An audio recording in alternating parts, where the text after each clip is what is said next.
Welcome to the African Network Show right here on 910 AM, the Superstation of Future Radio. I'm your host, Brother Michael Imhotep. It is Tuesday, May 18th, 2021, and we are live. Hope everybody's doing well today. Well, it's been a very, very busy day. We know that District Attorney Andrew Womble in the Elizabeth City area in North Carolina, we know that he held a press conference today. And this is regarding the case of Andrew Brown Jr., who was shot and killed by sheriff's deputies April 21st, 2021. Pasquotank County Sheriff's deputies. And, it was a very strange press conference today. And it became a little contentious with some of the journalists who were asking questions, and legitimate questions they were asking. But District Attorney Womble says that the sheriff's deputies were justified in killing Andrew Brown Jr. while trying to serve an arrest warrant. He said they were justified, felony arrest warrant. They're justified in killing him. And he sounded more like a defense attorney for a police officer than a district attorney. Now, family attorney Benjamin Crump says that District Attorney Womble whitewashed the investigation. Said he whitewashed the investigation. The whole thing was very, very strange. And then he showed a few minutes of the video, select footage from body cameras. He showed a few minutes of the video, and then, came to this conclusion. And then in the video, you see Andrew Brown trying to drive away. But it doesn't appear that he poses a threat to the officers. One officer appears to put his hand on the car, and Andrew Brown turns to go away from him. You had 4 officers who did not fire any shots at Andrew Brown Jr., 3 officers who did. It's a very, very strange case. It appears that the investigation is whitewashed. We do know that the family has only seen about 18 minutes of 2 hours worth of footage. So all this is taking place. So we're going to talk about that some today. One of the attorneys for the family was interviewed on Roland Martin Unfiltered today. Okay. Attorney Harry Daniels.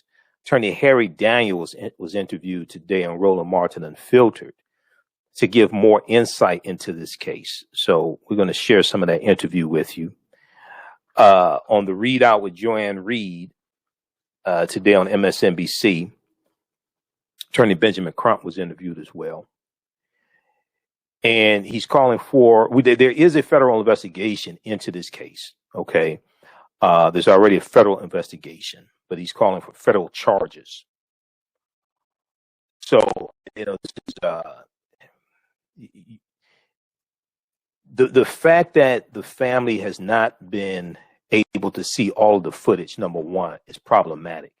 And it leads me to believe that the police and the district attorney are trying to cover something up. Leads me to believe that they're trying to cover something up, because if in the video, there were things in the video that actually showed that were exculpatory or absolved the police of any wrongdoing, I think that video would have already been released. Okay, I think that video would have already been released. So we'll talk about that today. Then, speaking of felony charges and wrongdoing, late today we got we got the news from the New York Attorney General's office, Letitia James, who I call Queen Letitia. New York State probe of Trump organization is now a criminal investigation, Attorney General's office has said. Reuters.com has this story. We know it was a breaking news story today on NBC News as well. Other outlets are confirming this story with the New York Attorney General's office. Reuters.com has a story about this. And I told you a number of times. See, Donald Trump says he's going to run for president again in 2024. Yeah, you say that now. I told you a number of times. Trump is going to be hit with so many investigations, so many lawsuits. He's going to be hit with indictments. So he can try to run again if he wants to. Okay, it's going to be disastrous. If we look at the reporting here, I'm looking at the reporting from the Washington Post. Investigation, the Trump organization now exploring possible criminal conduct, New York Attorney General's office says. Okay. New York Attorney General Letitia James' investigation into the Trump organization is now considered a criminal matter. Attorney General Letitia James' office said Tuesday night, noting that officials with the former president's company were recently apprised of the development. Fabian Levy, a spokesperson for the Attorney General's office, the New York Attorney General's office, said, "We have informed the Trump organization that our investigation into the company is no longer purely civil in nature. We are now actively investigating the Trump organization in a criminal capacity, along with the Manhattan DA's office. We have no additional comment at this time." So, like I said before, see, Trump, he can run again. Oh, it's going to be hilarious, because the first thing people are going to ask is, where are your taxes? First thing people are going to ask is that, okay, so you're going to show your taxes now. Oh, no, I'm still under audit. Well, wait a second. You said you were under audit in 2015. This is 2022. This is 2023, 2024. Wait a second. You've been under audit for 10 years? Okay. You or 8 years? You've been under audit for 8 years? What type of criminal enterprise are you running that you've been under audit for 8 years? You can't. Well, why don't you show your taxes from the 1990s? Oh, no, we're under audit.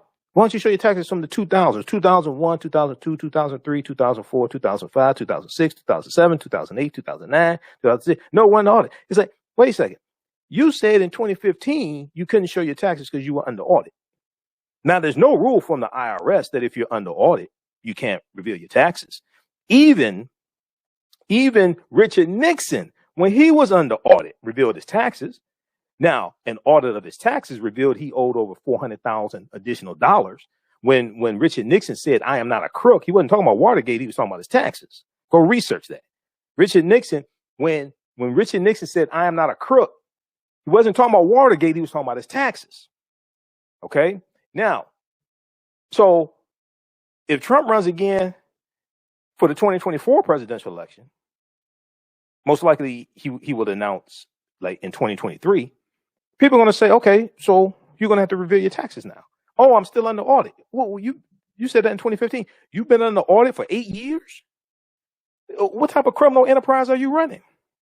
We're about to find out what type of criminal enterprise you're running. He's been running. I'm telling you right now, we're about to find out what type of criminal enterprise he's been running.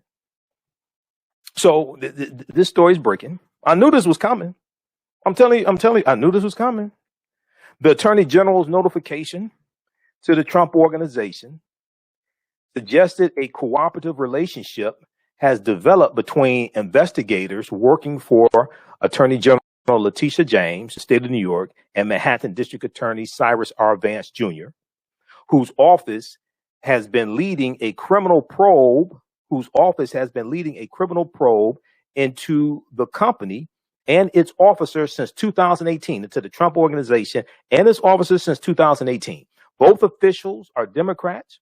A person familiar with the matter who, like others, spoke on the condition of anonymity to discuss an ongoing investigation, said the district attorney was not specifically mentioned in Attorney General Letitia James' letter to Trump's company.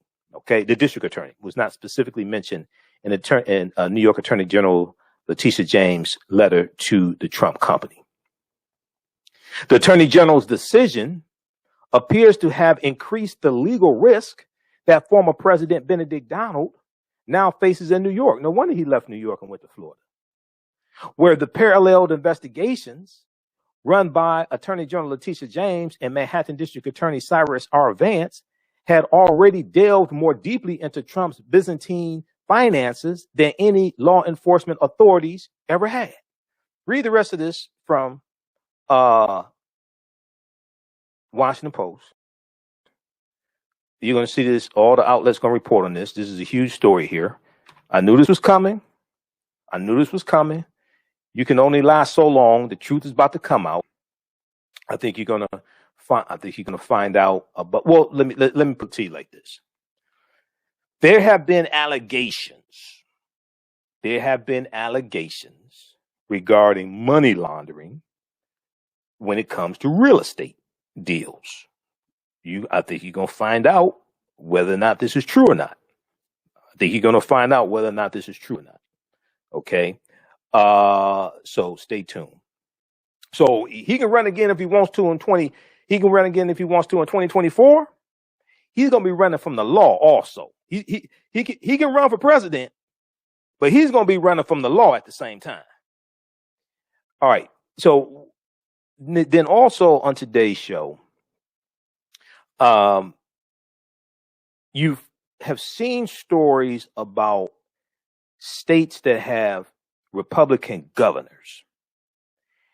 We are now at about 21 Republican governors who have signed bills into law or are about to sign bills into law that punish poor people and are putting an early end to the additional $300 a week in federal unemployment insurance.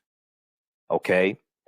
And their argument is, well, the people are making more money from unemployment. They're too lazy to go work. They don't want to go work. So we're going to cut off this unemployment. The pandemic's still going on. So we're going to cut off this unemployment. We're not going to work to pass laws to raise the federal minimum wage or raise the minimum wage in the state to pay higher wages. We're not going to do that. What we're going to do is we're going to cut off federal unemployment at $300 a week, which was $600 a week early in the pandemic. We're going to cut that off to force people to go back to work. Now, we're not going to do things to make childcare affordable. We're not going to do things to make sure people have childcare so, women can go back to work, or in some cases, fathers can go back to work. We're not going to deal with human infrastructure. We're just going to cut off federal unemployment insurance. We're going to opt out of that, $300 a week. Okay. People are not getting rich on unemployment insurance unless they're committing crimes. Okay. You have some people who are fraudulently doing stuff like this. Okay. You have some people who are fraudulently doing things. Okay. And some of them, people of means. They may have connections to the Trump organization, what have you. Who knows? But you have at least 21 states. Forbes.com has an article about this. It was one a few days ago from NBC News that I saw. It was 17. It was 17 states a few days ago. Now it's at least 21 states. But Forbes.com has an article here. At least 21 states dropping $300 a week federal unemployment benefits. Okay. At least 21 states, all with Republican governors. Okay. Elections have consequences. At least 21 states, all with Republican governors, are set to stop participating in the federal unemployment supplemental government in the federal government supplemental unemployment benefits program, which provides an extra $300 a week to the jobless, as many Republican officials are claiming the payments disincentivize workers to get back on the job. Now, what I find interesting is these same Republicans, many of them defended Donald Trump. A lot of them are perpetuating the big lie that the election was rampant with voter fraud or widespread voter fraud. They're not talking about, yesterday on our show, we talked about the 3 cases of voter fraud out of Pennsylvania. And in all 3 cases, the people voted fraudulently for Donald Trump. You had one guy who's dead. He cast a vote for his dead mother for Donald Trump. Okay. You had another guy who allegedly killed his wife and cast the vote for his dead wife for Donald Trump. Okay. They don't want to deal with that. I think that was the dead wife. I think that was in Colorado, the dead wife. Okay. They don't want to talk about that. But instead of talking about raising wages, because if people are getting an extra $300 a week, and your argument is they don't want to go back to work because they're getting an extra $300 a week, wouldn't it make sense to raise wages so people go back to work? Doesn't that mean that they're not making enough money? I mean, to me, that's like the logical thing. Doesn't that mean they're not making enough money? So why, when you focus on raising wages to a livable wage? So we'll discuss this as well on the Read Out with Joanne Reed a few days ago. She talked about this also. This is an example of how elections are consequences. This is Texas Governor Greg Abbott, okay, who announces the reopening of more Texas businesses during COVID-19. We see in Missouri, Iowa, Mississippi, and Alaska all plan to drop benefits on June 12th, which is the earliest date states are allowed to leave the program.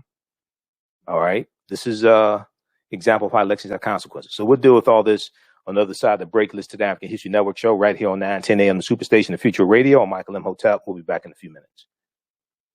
Gain knowledge in minutes from insightful summaries of progressive and socially conscious books. Blacklisted gives you access to curated content that'll satisfy your curiosity to learn and understand different perspectives. Empower yourself through inspirational and actionable ideas. It's easy to read or listen to on the go. Blacklisted. Empower yourself. Start your free trial today.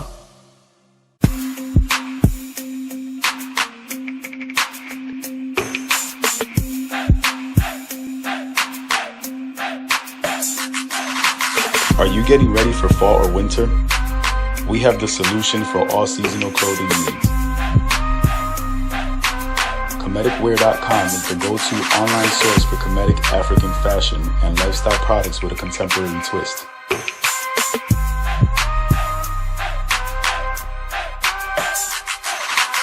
We're committed to offering unique styles reflecting our African heritage.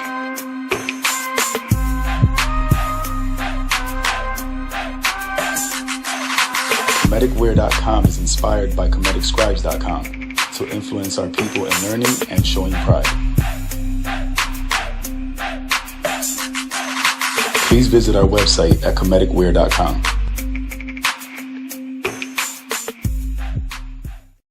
We all know the cannabis industry is headed toward an uprise in the past decade. What happens when there is a brand that brings this uprise in a blow? The cannabis industry welcomes her uprise. Hustle her hemp. Delivering excellence with pride is her watchword, and how you choose to embrace it makes it a priority. From cultivating rich cannabis into exquisite and tastefully finished CBD products to delivery, Hustle Her Hemp leaves no stone unturned. Hustle Her Hemp's mission is to empower women of color by building business and creating legacies, uniting beauty, health, and business. We are a pure definition of how we want the CBD industry to become in the future. While we are redefining innovation, we bring the same energy to improving the quality of life. Hustle Her Hemp is the new uprise.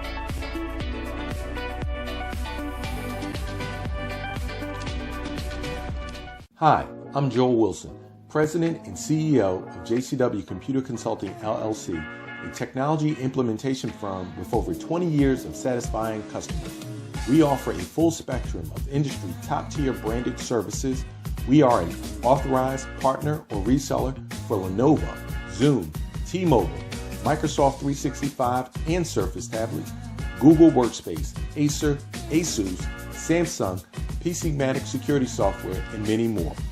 Our online store features laptops, Chromebooks, computers, printers, accessories, and software. Businesses, take advantage of our free 1-hour Zoom tech consultation and know we offer top nationwide high-speed internet service providers, voice over IP, and cellular phone services. Home users, don't miss our current in-stock Chromebook inventory.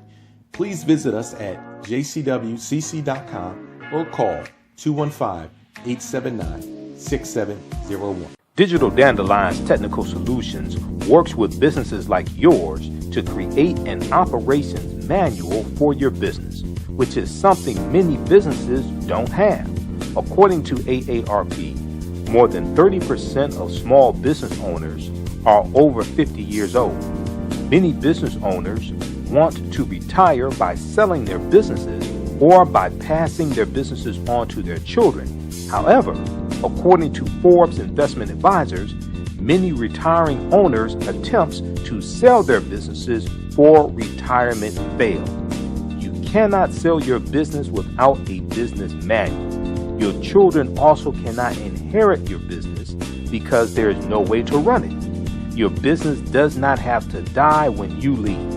Their business Bible products will give you the tools you need for a thriving business that can make you money even after you retire. Are you looking at increasing your business's annual revenue? Digital Dandelions can help you make at least $100,000 in annual revenue and expand your business. Speak with them today about solidifying your business. Visit digitaldandelions.com today and get a free 30-minute consultation. Welcome back to the African History Network show right here on 910 AM Superstation, the Future Radio. I'm your host, Brother Michael Imhotep. It is Tuesday, May 18th, 2021. Tuesday, May 18th, 2021. And we are live. Calling numbers 313-778-7600. 313-778-7600 is the call-in number if you have a question or comment. Also on today's show, May 17th, 1875, the first Kentucky Derby was ran. You know, I did a show back May 2nd dealing with the history of African-American jockeys and how we used to dominate horse racing. The first Kentucky Derby was ran May 17th, 1875, and it was won by a 19-year-old African-American man named Oliver Lewis. Okay, so May 17th was the anniversary of Oliver Lewis winning the first Kentucky Derby. So we'll talk a little bit about Oliver Lewis today and African-American jockeys also. All right. Be sure to register for the online course that I teach on Saturdays, 12 noon to 2 p.m. Eastern Standard Time, Ancient Kemet, the Moors, and the Maafa. Understanding the transatlantic slave trade, what they didn't teach you in school, Ancient Kemet, the Moors, and the Maafa. Understanding the transatlantic slave trade, what they didn't teach you in school. We deal with thousands of years of history and what led up to the transatlantic slave trade taking place. We deal with ancient Africa, ancient Kemet, ancient Egypt, the Nile Valley region of Africa. We deal with the 800-year occupation of Europe by the Africans known as the Moors, and what they take into Europe. They take the teachings from ancient Africa into Europe. This brings Europe out of the Dark Ages. We posted the link here. You can register also if you go to our website, AfricanHistoryNetwork.com. Right on the home page, you see the information for the radio show, and you can click here to listen to audio podcasts of our shows also. When you scroll down, it has information for the online course. Click here to register here. It takes you to the next page. And click on enroll, and you can start watching the content. Class is regularly $130. It's on sale $80. We do the classes live. You can join us live in class online, and then all the sessions are recorded so you can go back and watch them over and over again. All the sessions are archived. So as soon as you register, you can watch the class from this past Saturday. Also, I taught the class in February and March of 2021. We kicked it off in February for African American History Month, so you can go watch those sessions as well. And the next class is Saturday, May 22nd. Saturday, May 22nd, 12 noon. Eastern Standard Time. You can watch from around the world. Ancient Kemet, the Moors, and the Maafa. Understanding the transatlantic slave trade, what they didn't teach you in school. All right. Now, also, we know that May 31st and June 1st is the 100th anniversary of the massacre, the Tulsa Race Massacre. Okay, I'll be teaching an online class. I think it's going to be June 1st. June 1st, probably 7 p.m. Eastern Standard Time. June 1st is a Tuesday. I'll teach an online class dealing with the history of Black Wall Street in Tulsa, Oklahoma. Okay, so you'll hear more information about that. We'll have that information at our website, AfricanHistoryNetwork.com. All right. On the African History Network show, we focus on educating, empowering, and inspiring people of African descent throughout the diaspora and around the world. I want to jump into this first story here dealing with Andrew Brown. Okay. It's a very, it's a crazy story. And the more information that comes out, the more questions we have. All right. The more information comes out, the more questions we have. So District Attorney Andrew Womble today held a bizarre press conference. And he stated that North Carolina sheriff's deputies there in Pasquotank County, the sheriff's deputies were justified in fatally shooting Andrew Brown Jr. April 21st, 2021, during an attempted arrest, and no charges will be filed against law enforcement. District Attorney Andrew Womble sounded more like a defense attorney for the attorneys. Okay, now. This incident took place in Elizabeth City, North Carolina. And the sheriff's deputies were serving a warrant for Andrew Brown Jr.'s arrest on felony drug charges. Okay, now District Attorney Andrew Womble said Brown's shooting death, quote, while tragic, was justified due to his actions. He said the shooting death, while tragic, was justified due to his actions. So it almost sounds like District Attorney Womble is saying that Andrew Brown caused his own death. It almost sounds like he's saying is Andrew Brown's fault that he's dead, which is very similar to what the defense attorney for Derek Chauvin was saying about George Floyd. He was like, it's George Floyd's fault that George Floyd is dead because he was a drug addict. And he had an enlarged heart, and he was a big guy, and Derek Chauvin was intimidated by it. Oh, it's his fault that he's dead. It almost sounds like that's what he's saying. NBC News has a story. North Carolina sheriff's deputies, quote unquote, justified in fatally shooting Andrew Brown Jr., DA says. The 42-year-old black man was fatally shot by Pasquotank County sheriff's deputies on April 21st while in his car during an attempted arrest. So now, District Attorney Womble said no officers. Let me scroll down here just a second.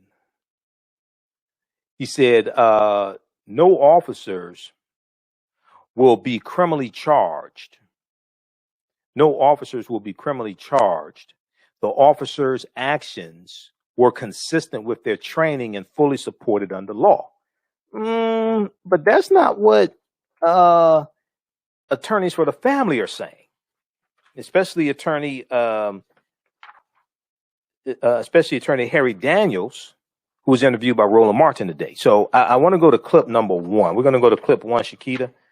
This is from NBC Nightly News. Prosecutor says fatal shooting of Andrew Brown Jr. Justified. Let's go to clip one.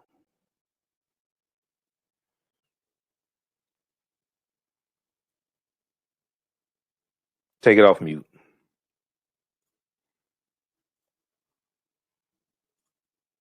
After weeks of silence on the Andrew Brown Jr. investigation, Mr. Brown's death, while tragic, was justified. District Attorney Andrew Womble defending deputies' decision to shoot Brown and declining to press charges, saying Brown was a threat to their safety and the public, his vehicle a deadly weapon. The officers who used deadly force on Andrew Brown Jr.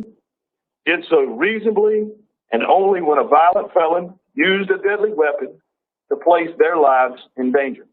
The DA showing a portion of the publicly withheld body camera footage The 44-second interaction shows uniformed deputies arriving in a marked vehicle at Brown's home to serve search and arrest warrants for drugs. Brown, seated in his car, is quickly surrounded and told to exit the vehicle. One deputy attempts to open Brown's door and is nearly pulled off his feet as Brown reverses his car. Brown then drives forward, forcing another deputy to jump out of the way. Then a first shot is fired through the front windshield. Officers firing several more shots from the side and rear.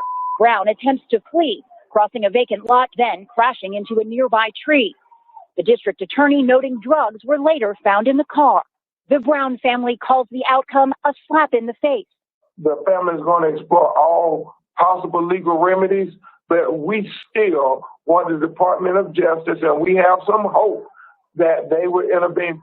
The sheriff confirms the 3 deputies who fired their weapons in the shooting will keep their jobs, but be disciplined and retrained.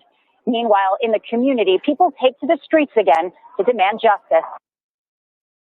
Okay, that's from NBC Nightly News, May 18th, 2021.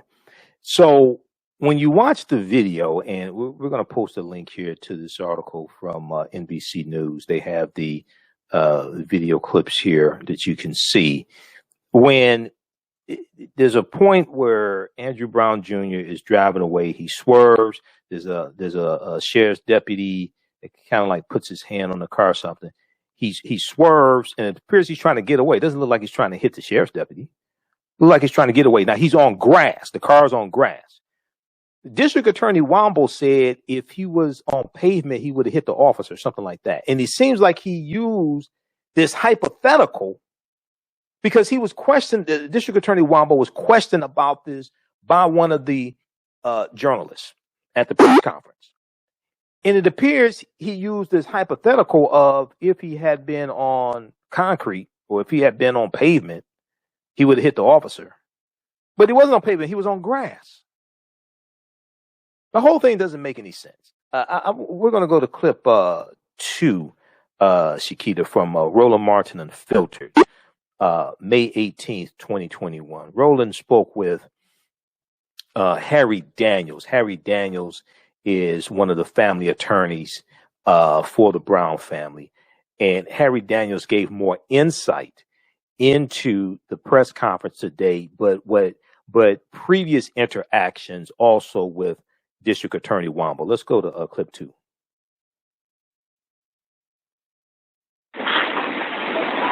Again, DA Andrew Womble claimed that because Brown moved the vehicle, that put the lives of the sheriff's deputies in, well, he claims it put them as a threat. Joining us right now is Harry Daniels, one of the attorneys for the Andrew Brown Jr. family.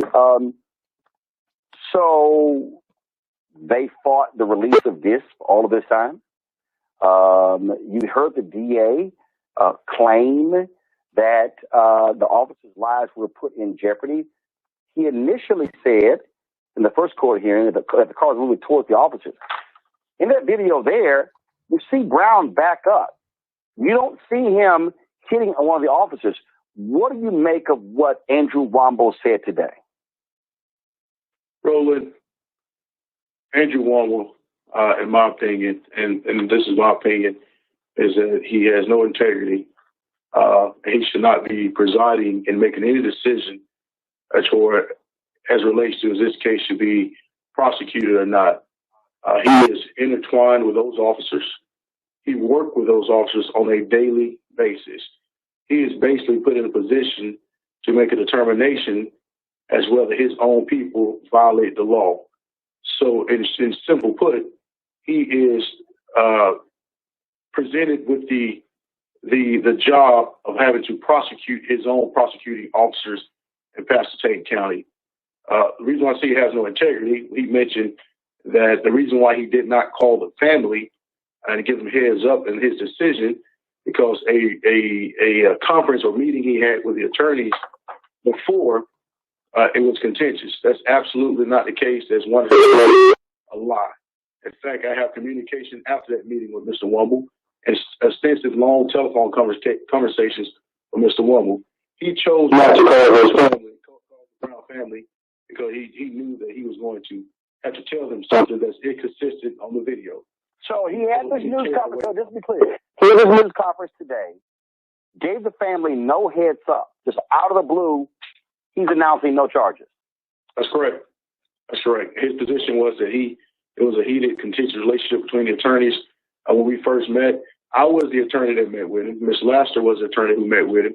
We shook hands and we said we're going to try to work together and get to the bottom of it. Hey, pause it right there, called my Shakita. telephone. We had a long conversation after the fact. So his position there is an absolute lie. I'm not even going to say it's a mistaken or belief. It's a lie. I have a telephone communication, text message to prove that he's lying, and I'm standing by it. So that tells me the type of character we're dealing with. So were we shocked that he didn't bring charges? No. He basically set it up in court. What he said before, he wasn't, that the vehicle went forward then, and not until only then shots were fired. The video, objective evidence, is crystal clear in this case. I mean, it's so disheartening that a man can be killed in the manner he did, and the DA just took an oath to do his duty, completely dereliction thereof. Okay, back it up about a minute or two. Back it up about a minute or two. What Attorney Harry Daniels was saying is that Andrew Brown's family was not given a heads up today by District Attorney Womble about his decision not to file charges against the sheriff's deputies. They were not given a heads up before the press conference took place. Okay. All right. Stand by.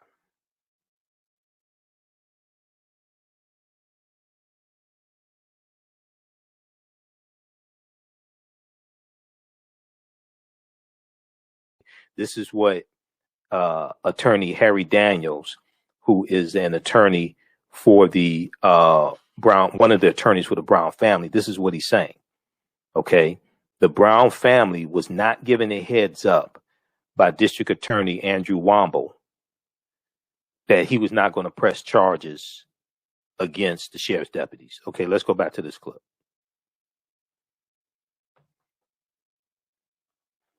Andrew Womble, in my opinion, and this is my opinion, is that he has no integrity. He should not be presiding and making any decision as relates to this case should be prosecuted or not. He is intertwined with those officers. He worked with those officers on a daily basis. He is basically put in a position to make a determination as whether his own people violate the law.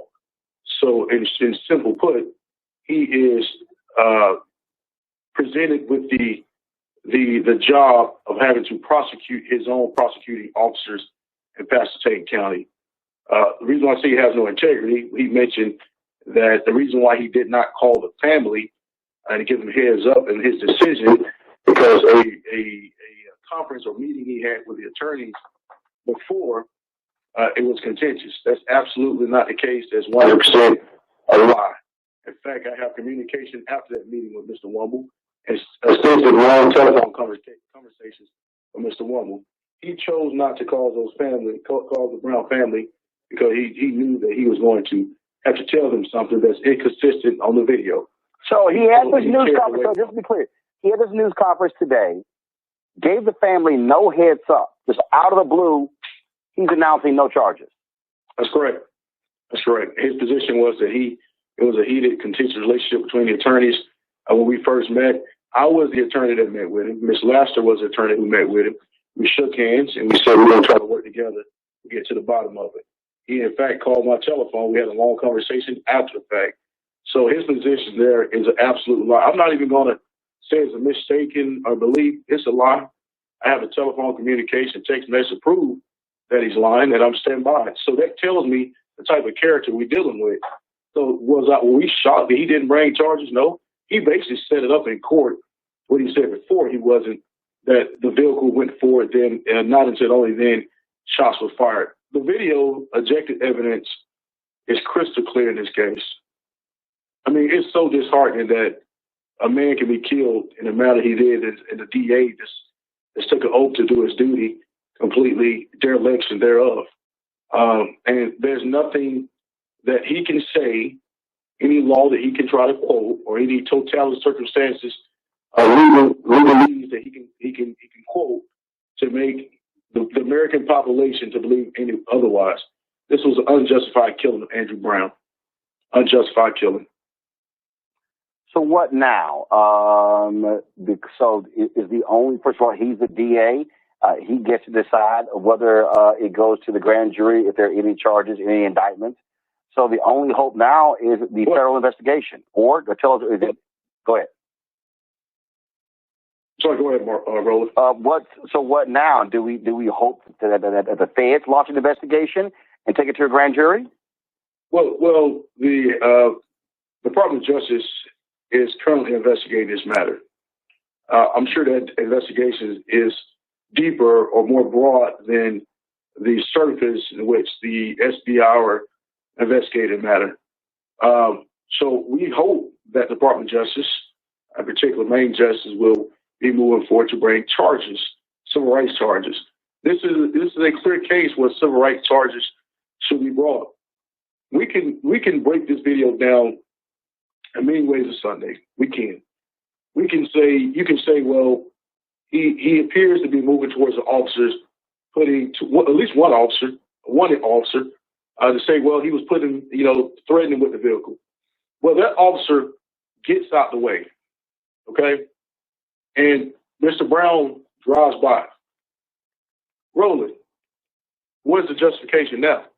Mm-hmm. To unload as a firing squad in this man's vehicle, ultimately striking and killing him. But it's our contention that he was never a threat to the officers. As you can see, he backed up. If it was a threat to him, he could have went towards them. He backed up, turned his wheel to the left, and it was two officers on his left and right, and he drove between them. One officer touched the vehicle, very fast, touches the vehicle, and pushes back, as while the vehicle moving at a very slow pace. No threat whatsoever. Roland, that officer did not shoot his gun. The officer that the DA is talking about was threatened.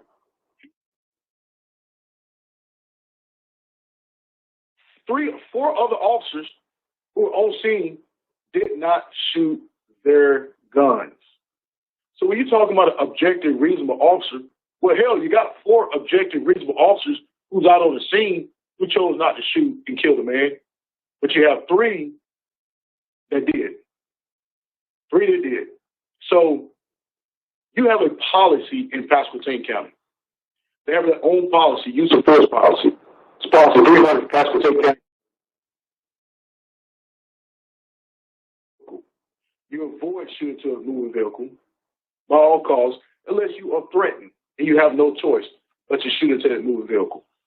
One of the reasons is because you don't know who's in the vehicle. It could be children in the vehicle as such, or you could shoot an individual and that person lose control and possibly cause injury or death to an innocent bystander or somebody else.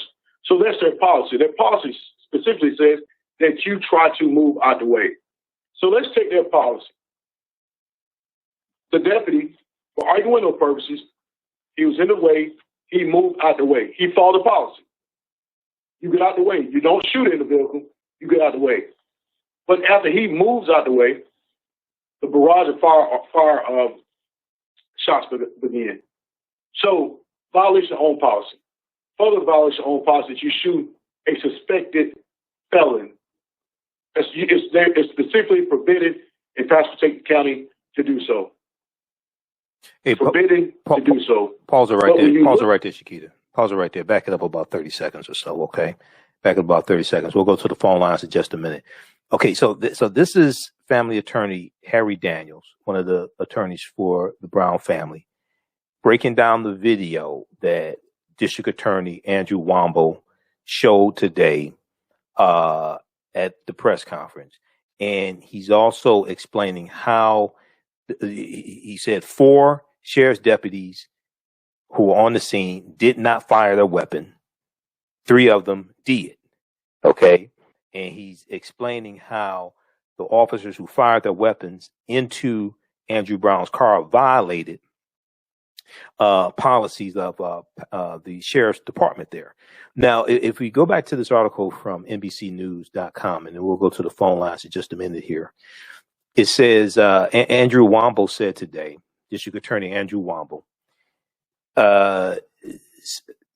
is talking about, let's see, deputies had wanted to arrest Andrew Brown the night before, but did not.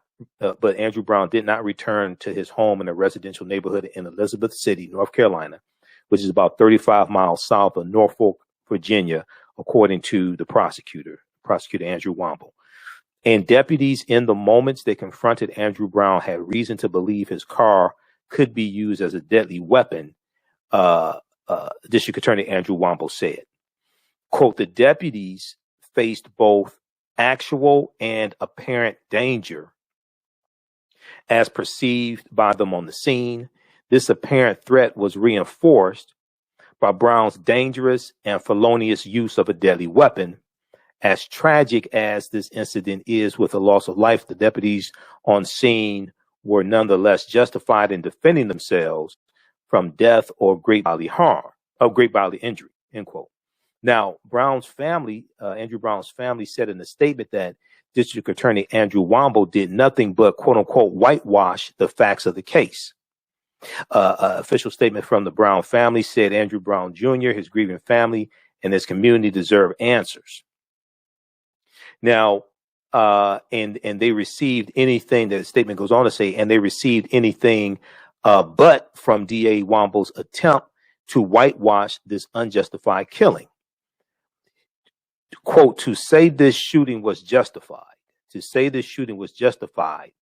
despite the known facts, is both an insult and a slap in the face to Andrew's family, the Elizabeth City community, and to rational people everywhere, end quote. Now, District Attorney Andrew Womble cited case law that grants police wide discretion in using deadly force against a fleeing suspect. Okay, Andrew Womble said today at the press conference, he said, quote, once a threat is perceived,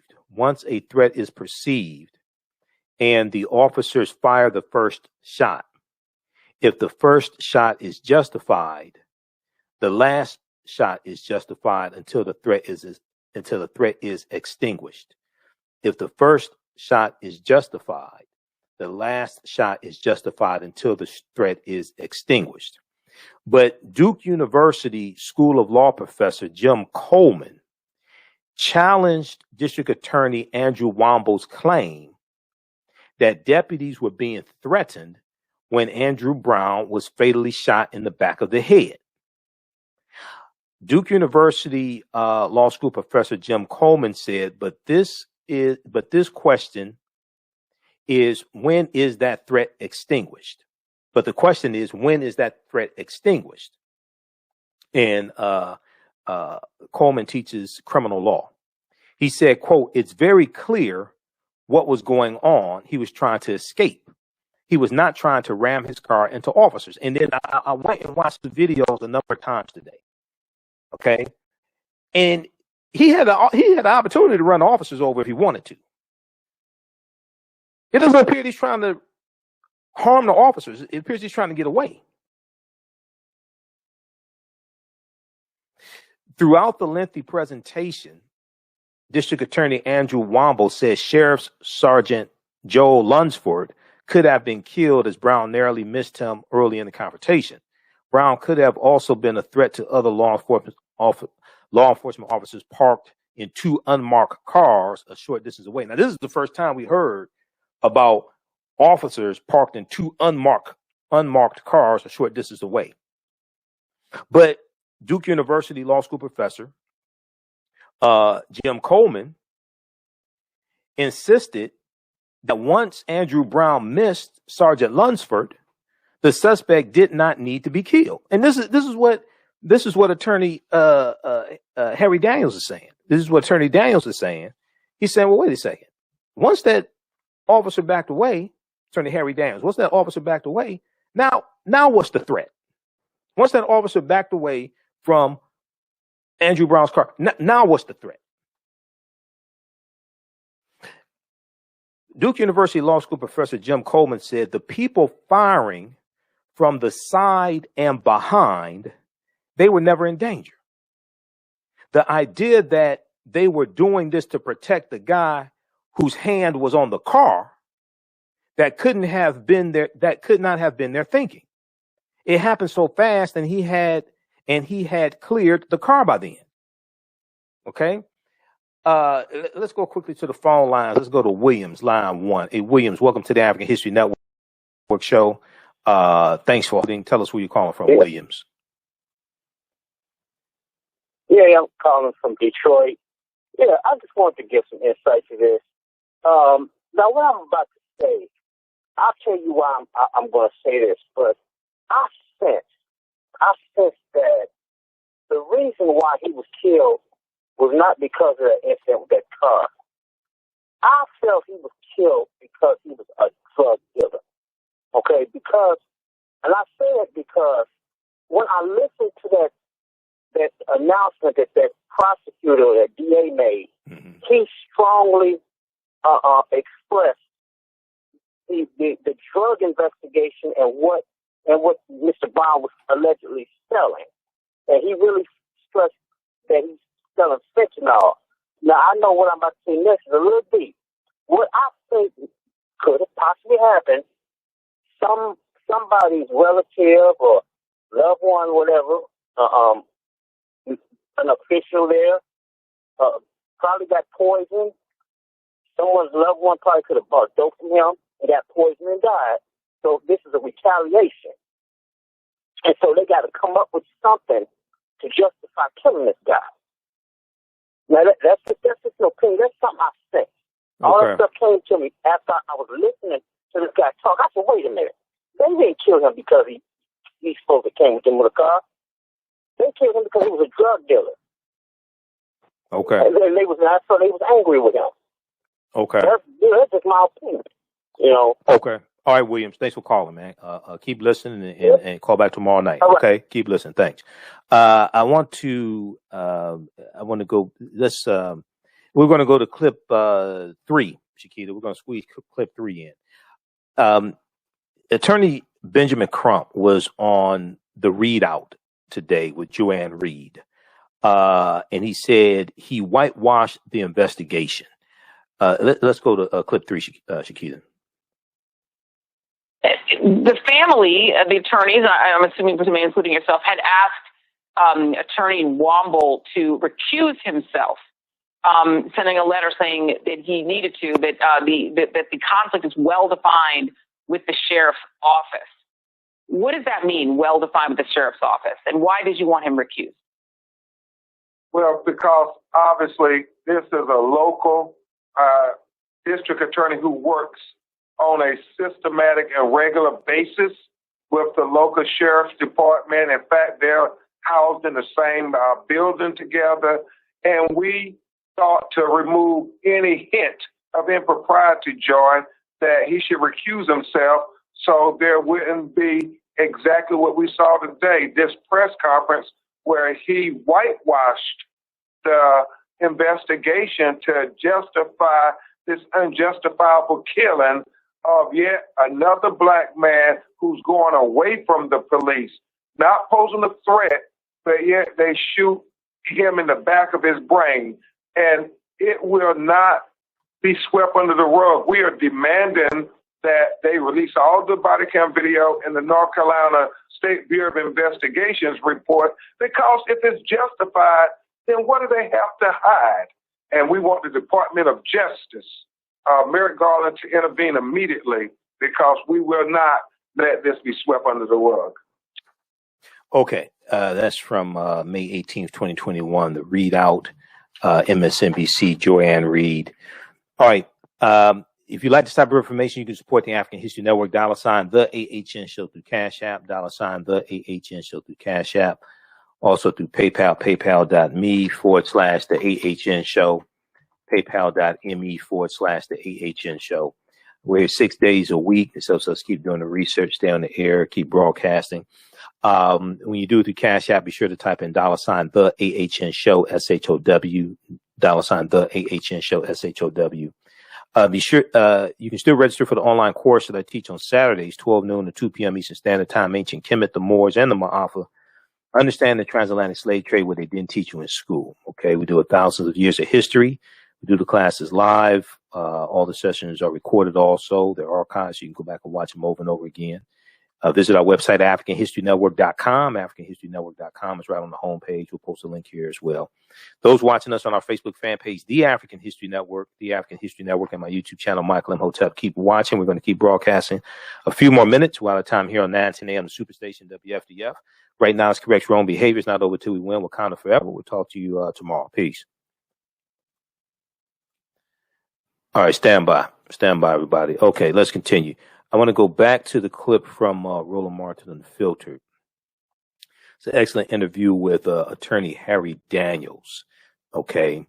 And this is attorney Harry Daniels, one of the attorneys for the Brown family, is giving more insight into what transpired previously with District Attorney Womble. Okay. What transpired previously with District Attorney Womble. And, you know, it's a conflict of interest. It was a conflict of interest. And as I said before, I watched the press conference today. I went back and watched clips of it. I went back and watched the videos that were shown today of the actual killing. And I'm like, the District Attorney Womble sounded more like a defense attorney for the officers. Okay, so I want to go back to this clip here from Roland Martin Unfiltered as well. Well, how's everybody doing? Share this broadcast on your social media platforms. Invite your friends to tune in as well. We're Monday through Friday, 11 p.m. to 12 midnight Eastern Standard Time, and Sundays, 9 p.m. to 11 p.m. Eastern Standard Time, the African History Network show. Follow us on our Facebook fan page, The African History Network, The African History Network. Turn on notifications so you know when we go live. And follow me on my YouTube channel, Michael Imhotep, IMHOTEP. All right, let's go back to, let's see here. Let's go back to I want to go back to this interview with attorney Harry Daniels.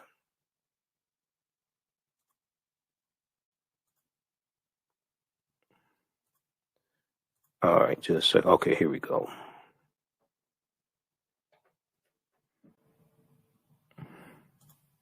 That we believe are the relevant parts, but I think there's other relevant parts to this video. Let me back it up a little bit here. Cameras to point their cameras at the screen. He won't release the video.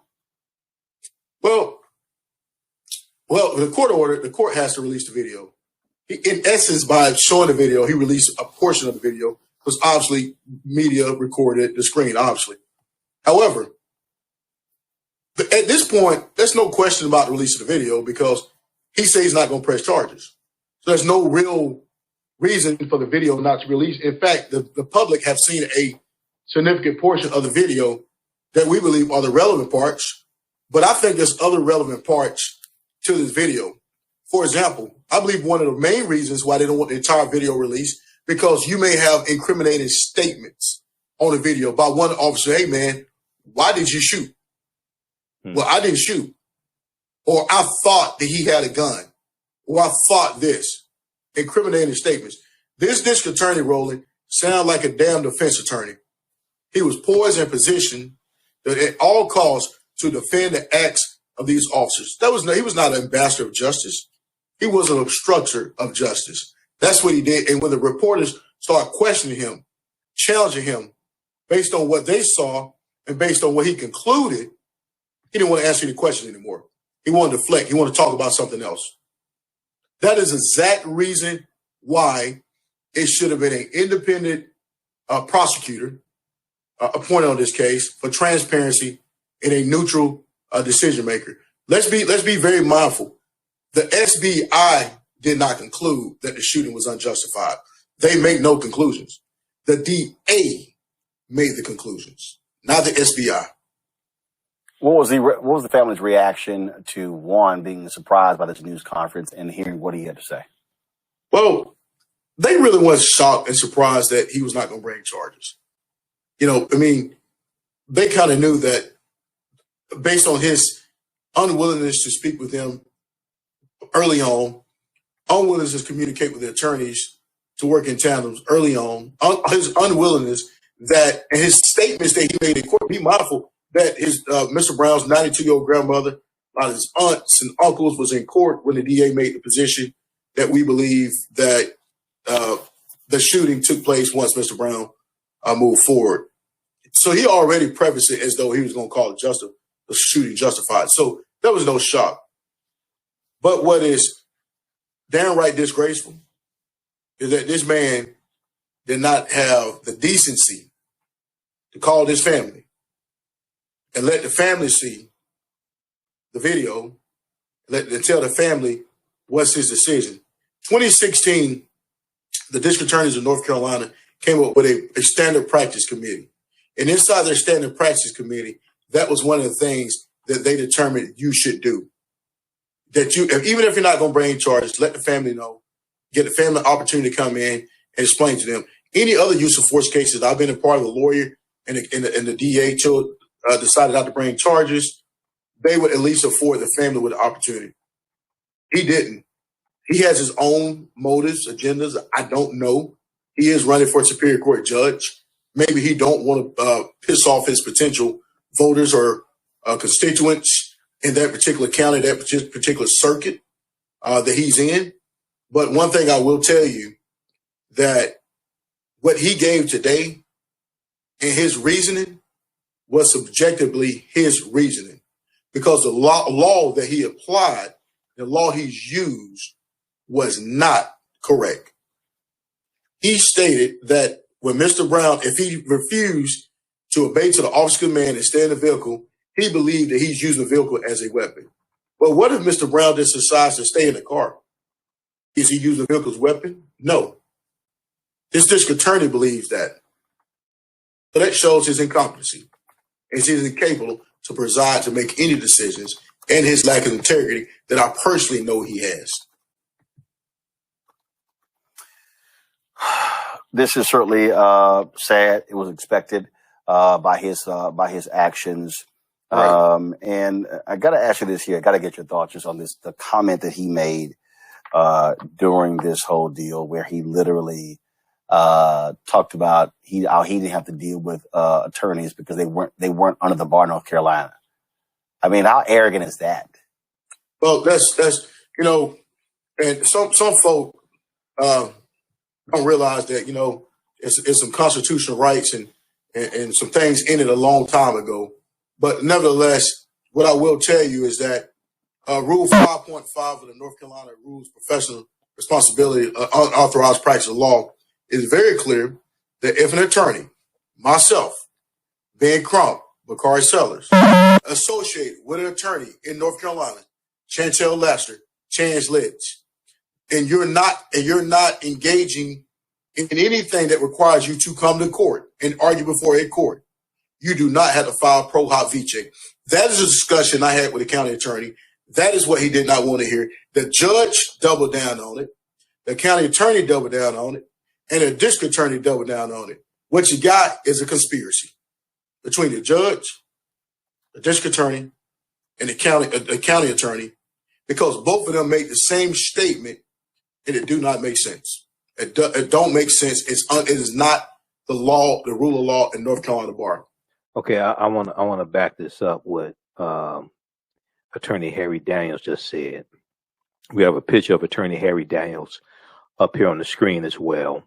And I want to remind people that back on April 27th, 2021, it was reported, and I'm looking at the reporting from ABC News affiliate Channel 12 there in the Elizabeth City, North Carolina area. Remember that the FBI opened a civil rights investigation into the shooting of Andrew Brown Jr.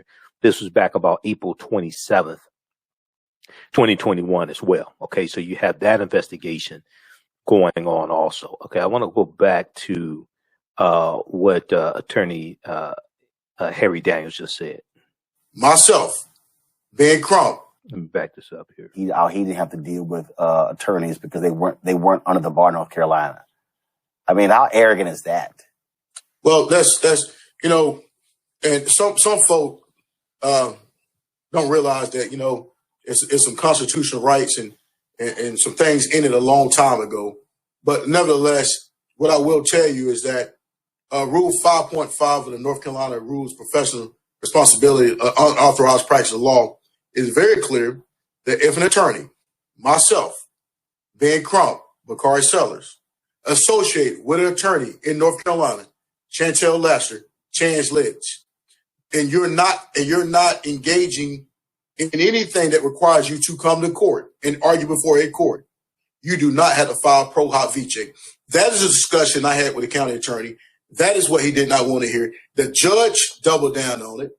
The county attorney doubled down on it.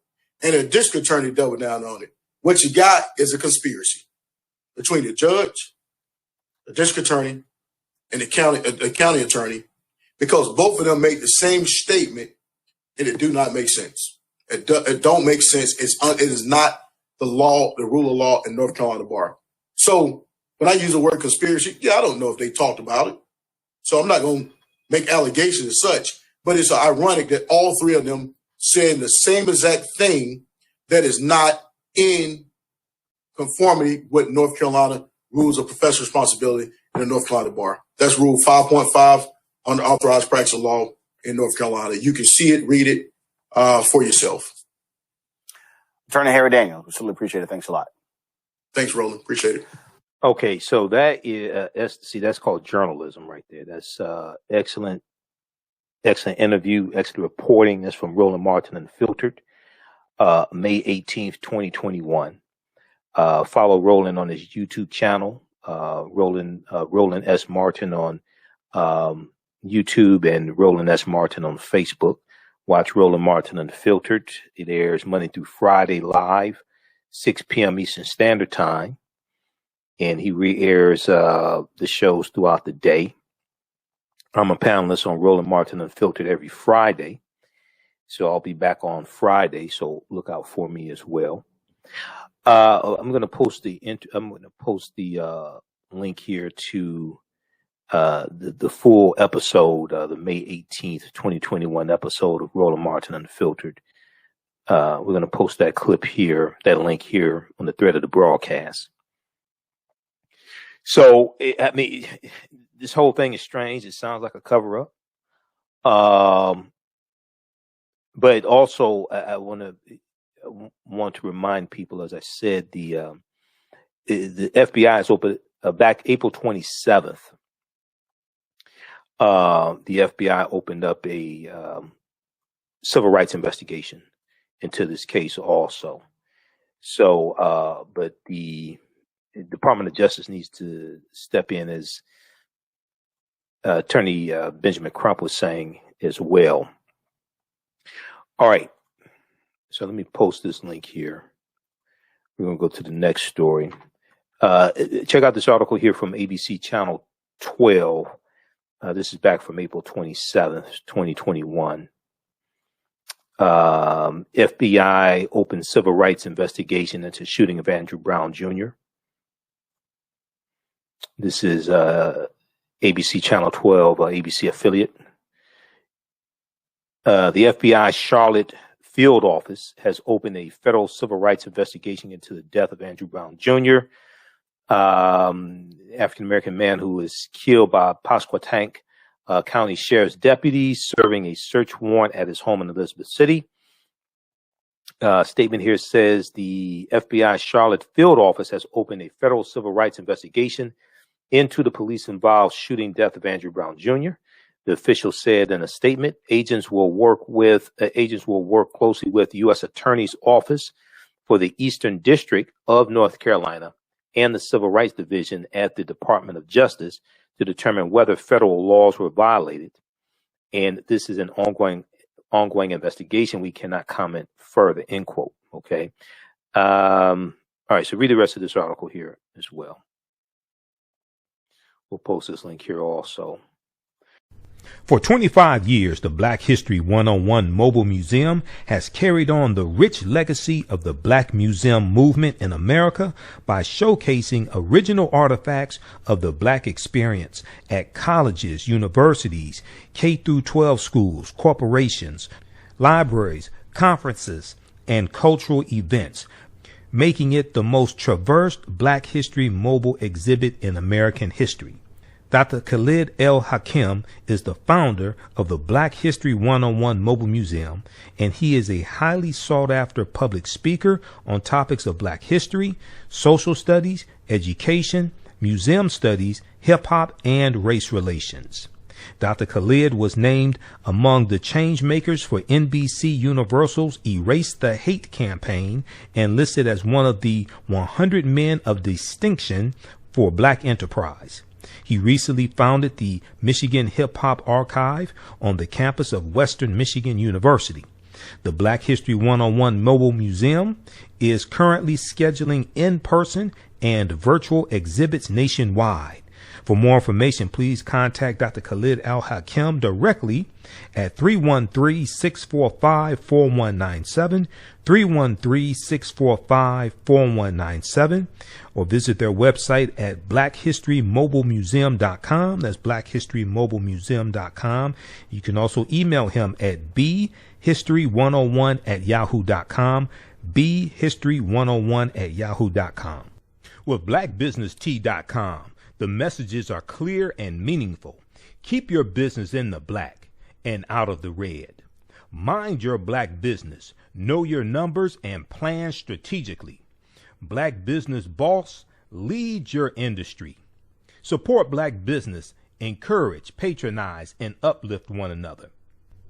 BlackBusinessTea.com currently has products sold in Detroit, Atlanta, Chicago, and Los Angeles, with proceeds returned to the Black community. They have a wide selection of hoodies, t-shirts, mugs, hats, sweatshirts that support Black-owned businesses. Visit the website blackbusinesstee.com. That's blackbusinesstee.com. We all know the cannabis industry is headed toward an uprise in the past decade. What happens when there is a brand that brings this uprise in a blow? The cannabis industry welcomes her uprise. Hustle her hemp. Delivering excellence with pride is her watchword, and how you choose to embrace it makes it a priority. From cultivating rich cannabis into exquisite and tastefully finished CBD products to delivery, Hustle Her Hemp leaves no stone unturned. Hustle Her Hemp's mission is to empower women of color by building business and creating legacies, uniting beauty, health, and business. We are a pure definition of how we want the CBD industry to become in the future. While we are redefining innovation, we bring the same energy to improving the quality of life. Hustle Her Hemp is the new uprise.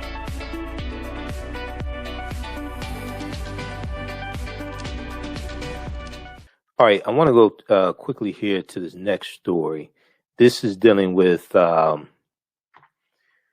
the unemployment insurance, $300 a month unemployment insurance. You have governors in 21 states now, governors in 21 states. And there's an article here from Forbes.com. Governors in 21 states are going to opt out of the extra $300 a week in federal unemployment insurance because they're claiming that it's making poor people lazy and they don't want to go to work. See, they're not focused on human infrastructure and having child care so people can go to work, things like that. They just want to take away $300 a week in federal unemployment insurance to force people to go back to work. They're not saying old employers should pay more and pay a livable wage. Okay, they're not saying that.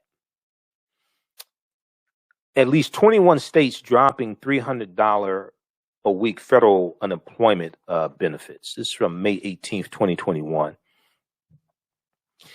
Now, these 21 states all have Republican governors, and they are set to stop participating in the federal government's supplemental unemployment benefits program, which provides an extra $300 a week to the jobless, as many Republican officials are claiming without evidence, by the way. Okay, they're looking at anecdotes, but without evidence. They're claiming the payments disincentivize workers to get back on the job. Now, Missouri, Iowa, Mississippi, and Alaska all plan to drop the benefits on June 12th. This is an example of how elections have consequences, which is the earliest. June 12th is the earliest date states are allowed to leave the program. Now, Indiana, Alabama, West Virginia, Idaho, North Dakota, and Wyoming are all planning to opt out on June 19th. Texas, Ohio, Georgia, Utah, Oklahoma, Arkansas, and South Dakota will cease payments on June 26th. Montana Governor Greg Gianforte said he would withdraw the state from the program by June 27th, also claiming Montana was being plagued by a labor shortage. Now, Montana will instead offer a one-time $1,200 bonus for returning to work, Governor Gianforte said, with Oklahoma also offering a $1,200 incentive. South Carolina Governor Henry McMaster said his state would end federal benefits at the end of June. Tennessee Governor Bill Lee announced the state will stop participating in the federal government's supplemental unemployment benefits program on July 3rd. Okay, this is July 3rd. So this is one of the powers of a governor. So when I hear people think that you just have to vote for president and doesn't matter who's in the state legislature, doesn't matter who's governor, that's not true. Politics is the legal distribution of scarce wealth, power, and resources, and the writing of laws, statutes, ordinances, amendments, and treaties, their adoption, interpretation, and enforcement at the federal level, state, county, and city level. All this matters. Now, Arizona Governor Doug Ducey said his state will stop paying federal benefits on July 10th, but the state will offer a $2,000 return to work bonus, Now, the $300 a week federal payments, which are a reduced version of the $600 a week in federal unemployment insurance that was fought for by Democrats, by the way. Okay, that's why you had that. That was fought for by Democrats. This was earlier in the pandemic. The $300 that you have now, I just want people to understand that $300, that's part of the American Rescue Plan, the $1.9 trillion American Rescue Plan. Let's see. So that's from the CARES Act, I should say. That's from the CARES Act, $300. It was $600 a week. It was renegotiated down to $300. Okay. Many Democrats wanted more than $300. Punk ass Joe Manchin of West Virginia, he held out and he wanted $300 a week. Now, why? I don't understand. All the poor white people you have in West Virginia that voted for Joe Manchin, I don't understand this.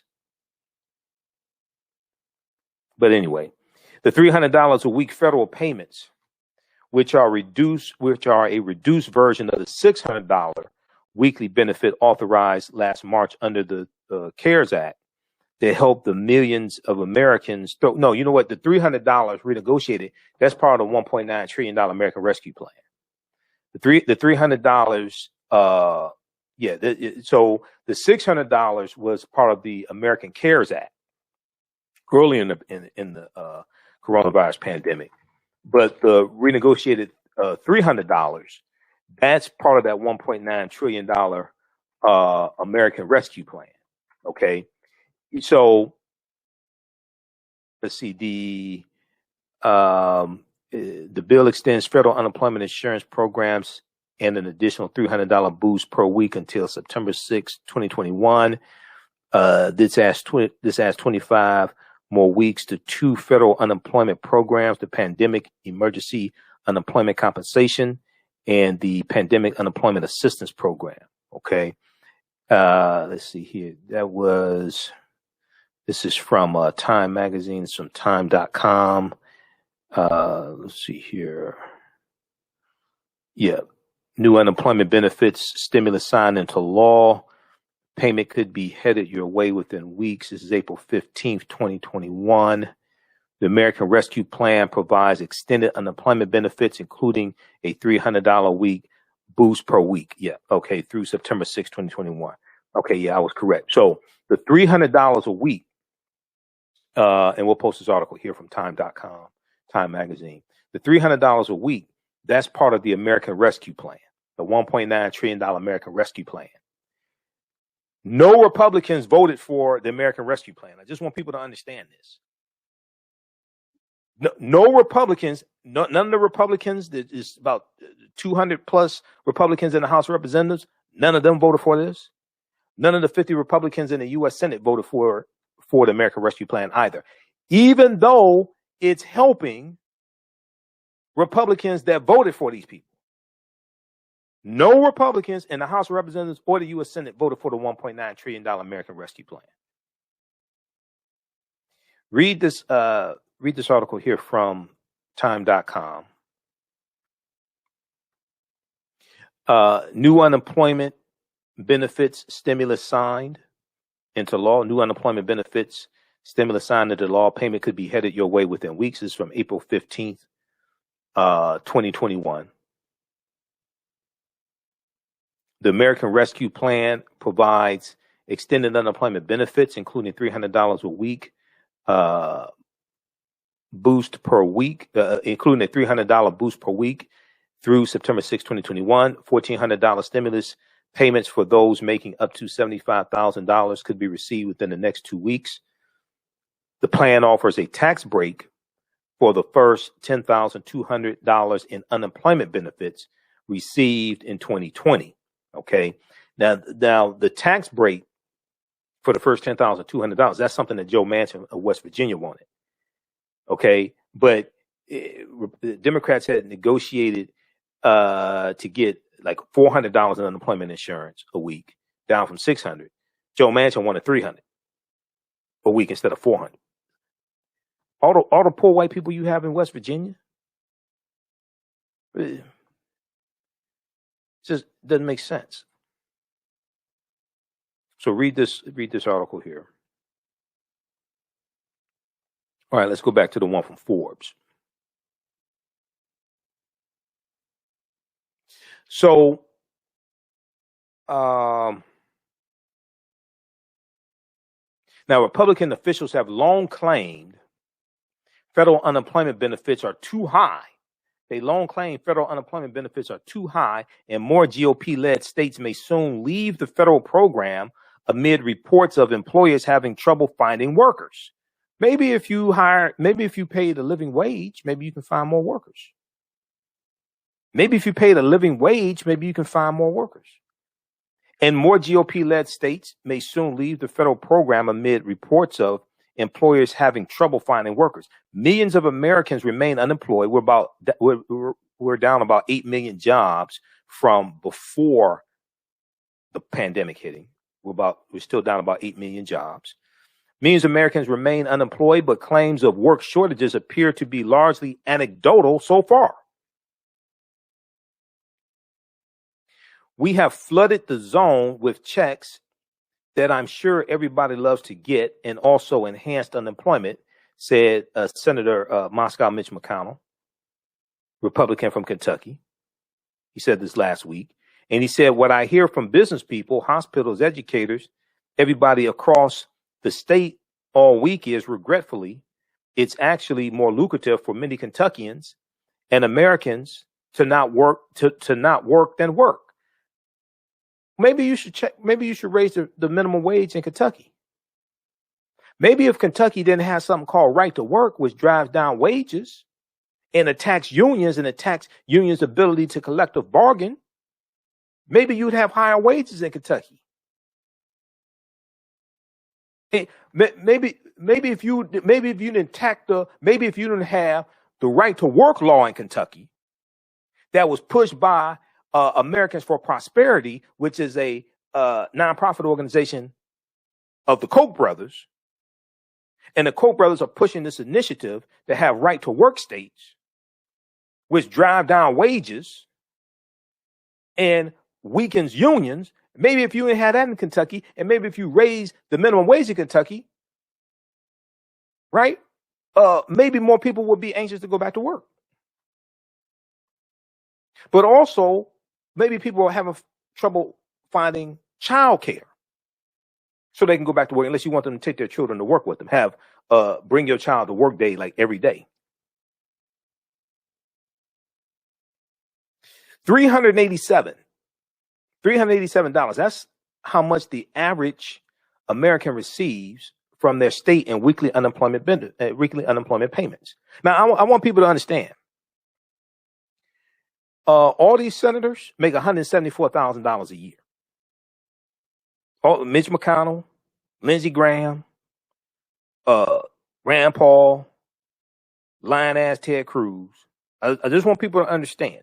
They're trying to take away $300 a week in federal unemployment insurance from people. But every last one of these senators make $174,000 a year. Okay, I just want people to understand that. Okay, and the extra $300 a week, that's something like $7.50 an hour, what have you. So let's look at this. All right, so $387. That's how much the average American receives from their state and weekly unemployment payments, according to the Center on Budget and Policy Priorities, which rises to $687 with the federal boost. Okay, the $387 plus the $300 from the federal government. Based on a 40-hour work week, that means the average unemployed American is getting the equivalent of $17.17 an hour, more than twice the federal minimum wage. They're getting $17.17 an hour. But Republicans don't want to raise the federal minimum wage to $15 an hour. Federal minimum wage is currently at $7.25 an hour. The Republicans don't want to raise the federal minimum wage to $15 an hour. The $300 in federal unemployment insurance each week, plus the $387 that the average American receives in unemployment payments from their state, is $687 a week. That averages out, if you look at a 40-hour work week, $17.17 an hour. Maybe if you raise the minimum wage in these states, especially these Republican states, maybe if you focus on raising the federal minimum wage to a living wage, you'd have more people who are willing to go back to work and risk getting coronavirus.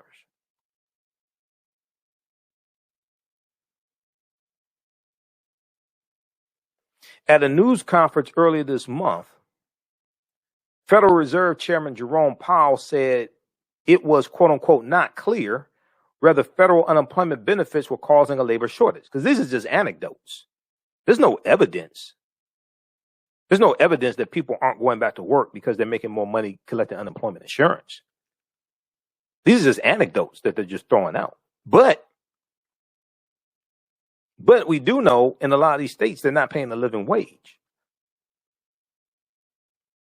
But in any case, Federal Reserve Chair Jerome Powell said that won't be a factor for much longer because he expects the federal government will not extend payments past September. So read this article here from Forbes.com, May 17th, 2021. At least 21 states dropping $300 a week federal unemployment benefits. They talked about this on the Readout with Joanne Reed back on May 13th. I want to go to this clip here. Now, back on May 13th, it was 17 states who were going to opt out of the federal unemployment insurance. It was 17. Now it's 21 states. Okay. And 17 states run, at the time, 17 states run by governors across the country are using April 2021 sluggish jobs report to argue that people don't want to go back to work because they're getting extra money without evidence, and are putting an early end to the additional $300 per week being given to unemployed Americans. Okay. Let's go to this clip here.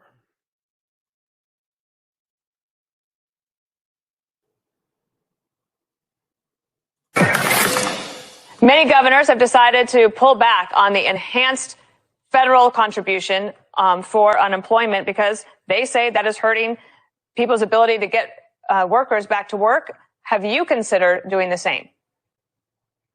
Yeah, no question about it. That's exactly what's happening in the real world. I don't know if the Biden administration understands that, but later today we'll be putting out an announcement that we're not going to be participating in the federal subsidy any longer.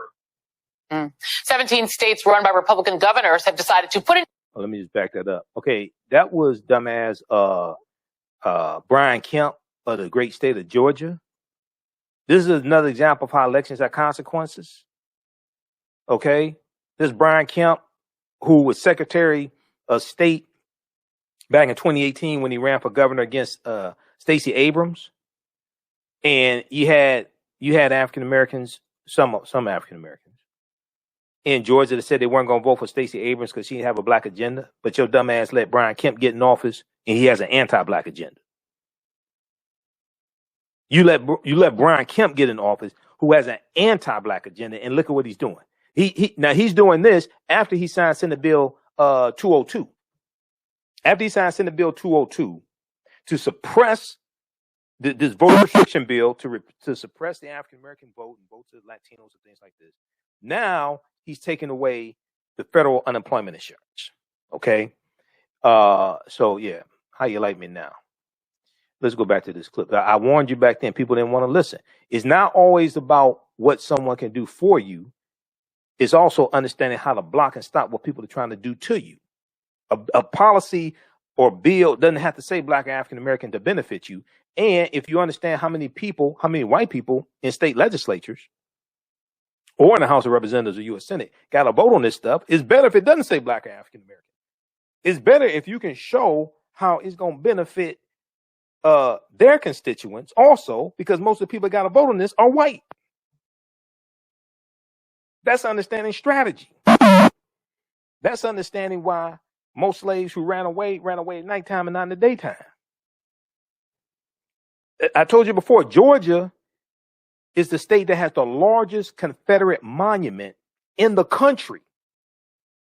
Georgia has Stone Mountain. Stone Mountain is the largest Confederate monument in the country. It's a huge mountain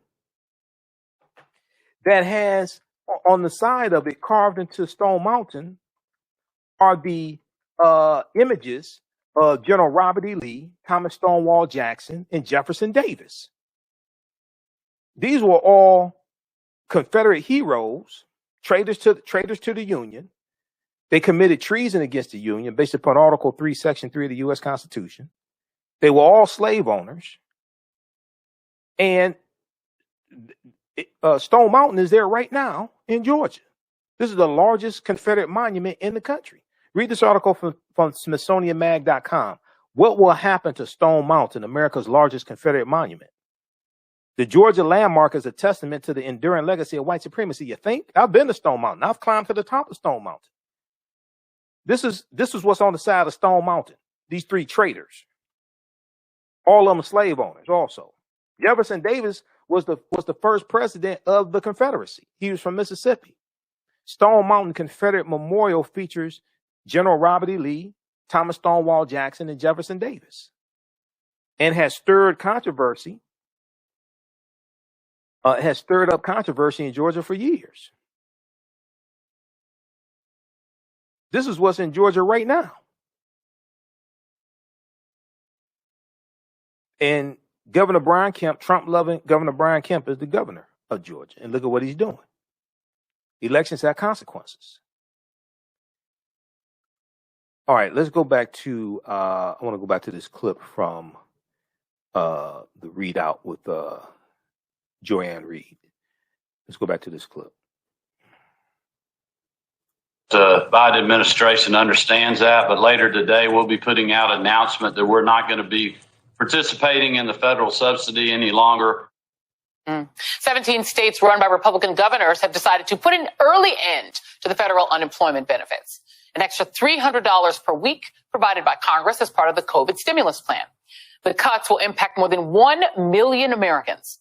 The governors are using April's sluggish jobs report to argue that people don't want to go back to work because they're getting that extra money. That's Republican code for poor people are lazy. And they have no proof to back that up.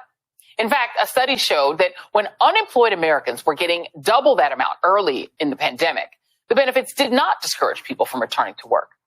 The situation is way more complex than Republicans are making it out to be. Not everyone is currently in a position to be able to work. Women and men both left the workforce equally when the pandemic began. But while nearly all fathers returned to work by November, mothers improvement, almost certainly due to school closures and a shortage in childcare. 1 year later, 2 million women are still out of the workforce entirely.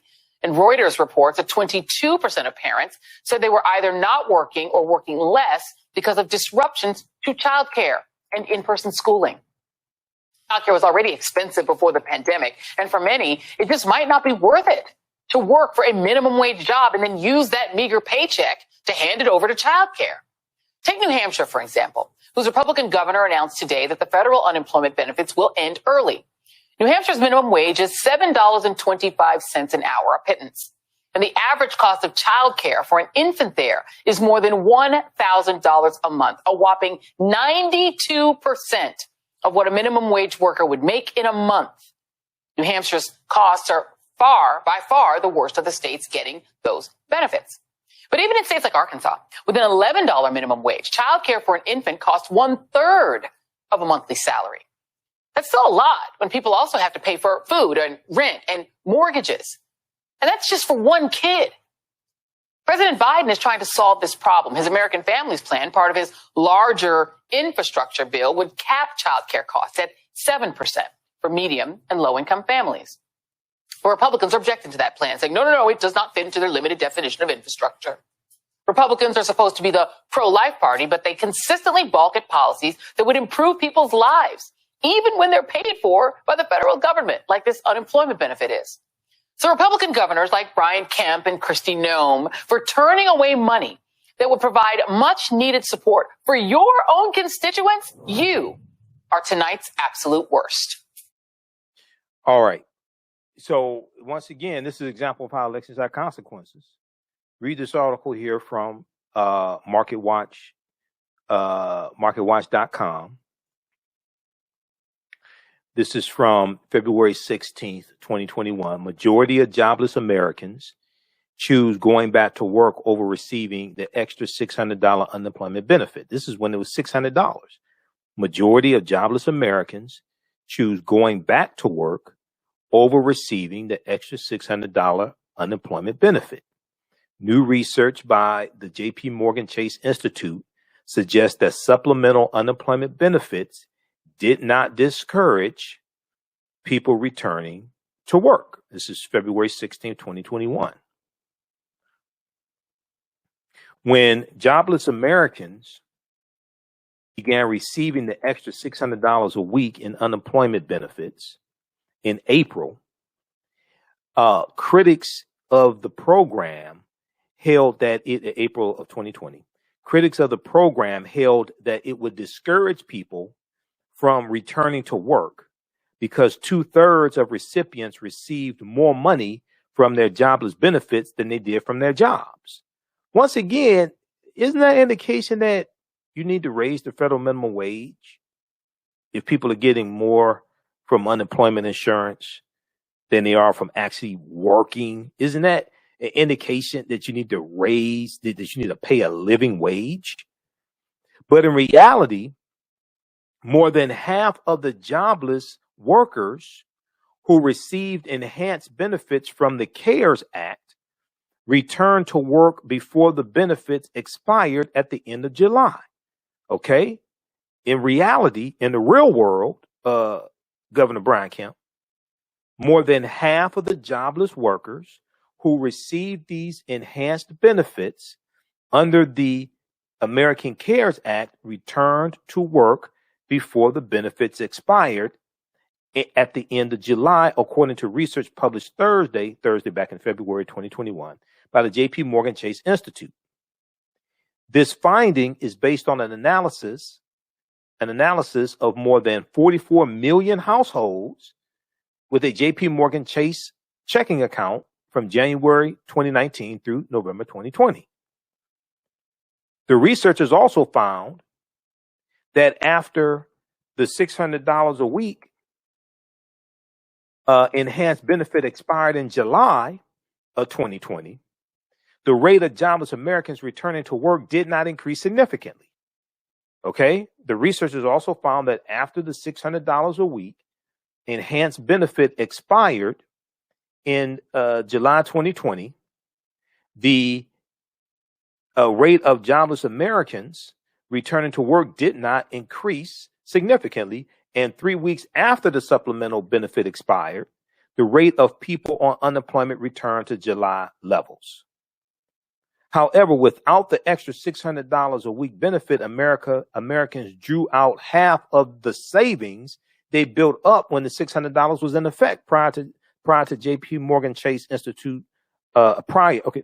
However, without the extra $600 a week benefit, Americans drew out half of the savings they built up when the $600 was in effect. Prior J.P. Morgan Chase Institute research found.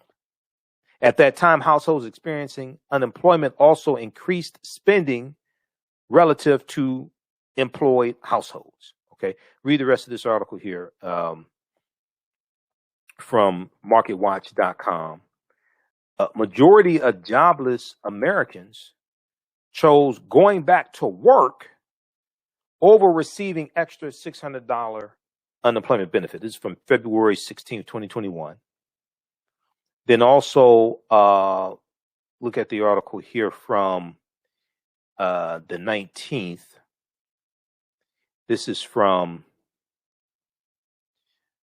what date is this?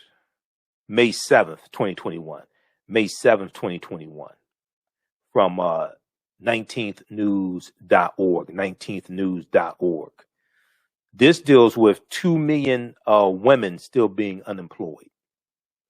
A year from the start of the women's recession, 2 million women are still out of work. A year from the start of the women's recession, so the coronavirus pandemic, 2 million women are still out of work. About 165,000 women left the workforce in April 2021. As the economic recovery sputters, unemployment rates continue to be higher for women of color. Read this article also. All right. Let's see. And then we know that it was announced. I'm going to try to pull this article up quickly here. Then we'll talk very quickly about Oliver Lewis. May 17th, 1875, Oliver Lewis, 19-year-old African-American man, won the first Kentucky Derby. He won the first Kentucky Derby. We know that the announcement was made that the child tax credit is going to start hitting people's bank accounts in July. It's about July 15th. And this is going to cut childhood poverty in half. This is going to cut childhood poverty in half. Now, once again, this is an example of how elections have consequences. Also, this is going to be greatly beneficial to African Americans. This is part of the $1.9 trillion American Rescue Plan. And not a single Republican in the House of Representatives or in the U.S. Senate voted for this American Rescue Plan. Okay, I want to pull up. Let's see. We have that article here from NBC News. Okay, I'll find that one. But lastly, let's go to this last story here, dealing with the Kentucky Derby and Oliver Lewis.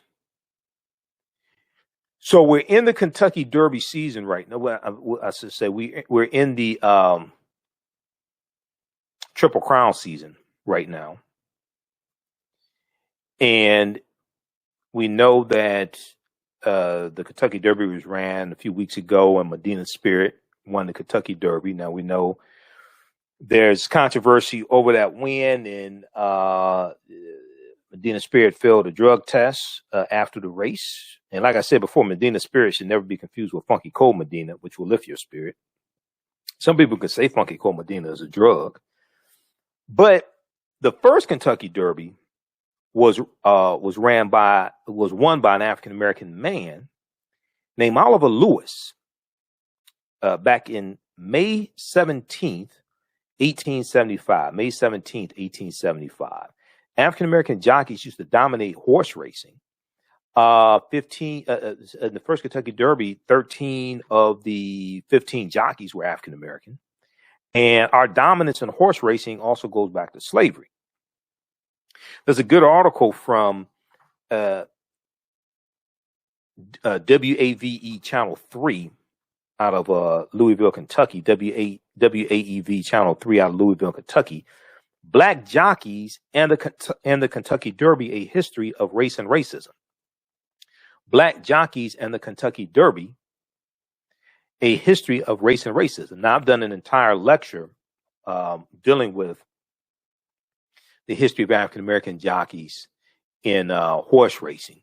That lecture is available at our website, AfricanHistoryNetwork.com. When Black Men Dominated Horse Racing. When Black Men Dominated Horse Racing. And it's also in the 6 DVD bundle pack or 6 digital download bundle pack called Black Migration 1619 to 2019. Black Migration 1619 to 2019.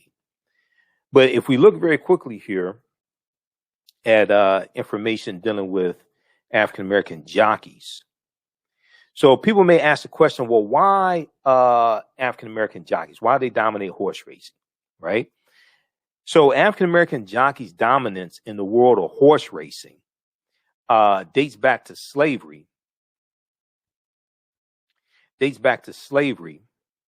And in the world of African American jockeys' dominance in the world of racing is a history nearly forgotten today. Their participation dates back to colonial times when the British brought their love of horse racing to the New World. Founding fathers like George Washington and Thomas Jefferson frequented the racetracks. And when President Andrew Jackson moved into the White House in 1829, he brought along his best thoroughbreds and his black jockeys. Because racing was tremendously popular in the South, it is not surprising that the first black jockeys were slaves. And if you could make your slave owner money through racing or boxing or cockfighting like Chicken George and Roots, right? You can have privileges. You can also have the opportunity to earn money as well. We saw Chicken George was able to buy his freedom from money he won with raising the roosters and cockfighting, things like this. All right. So here's Oliver Lewis.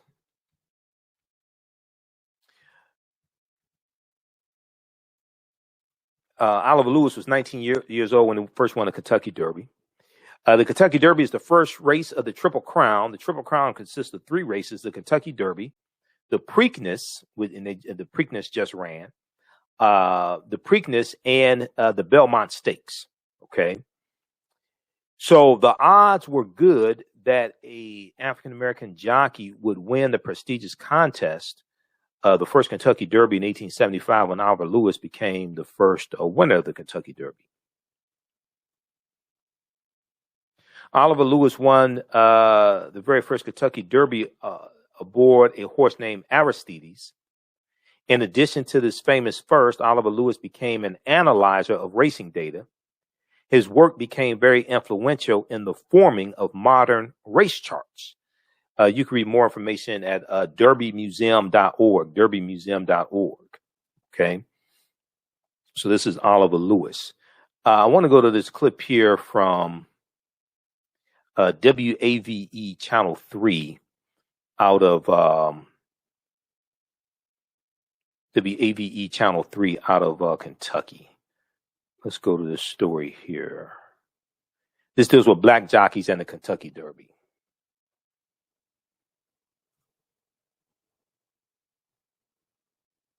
The power.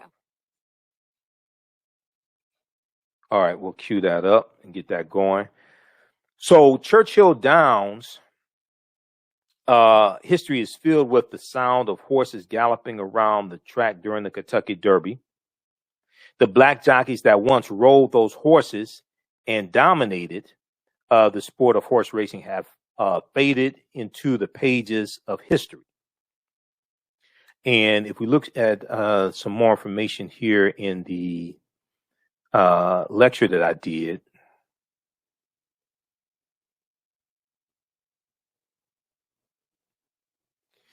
when the first Kentucky Derby ran May 17th, 1875, 13 of the 15 jockeys